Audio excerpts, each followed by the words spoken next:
Mahal kong Diana. Kamusta ka na? Marahil ngayon ay nasabihin ka na ng iba. Heto ako, hindi pa rin makatulog sa higaan at gising bawat gabi ang diwa. Umaasang ikaw ay tutugon sa aking mga salita kahit alam kong ayaw mo na akong makasama. Mukha man akong tanga sa patuloy na pag-iisip, ay alam kong ang pabalik mo sa akin ay di na mapangyayari. Naalala mo ba ang ating pagbuskita sa aming lugar? Iyon ay mga sandali na puno ng tawanan at pang-aasaran. Gusto ko tayong makasama uli sa ating tagpuan. Kahit magbuskita tayo maghapon, ay di ko kapaguran. Mahal kong Diana, tanasan mo na lalap sa amin.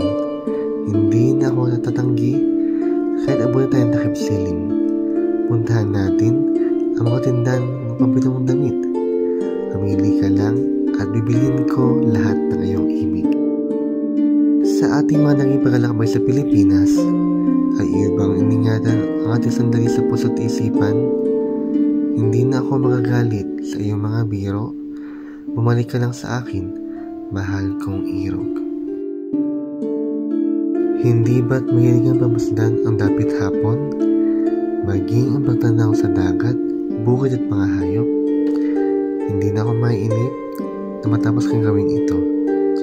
Pangako, mamahalin ko na ang mga bagay na papasaya sa'yo.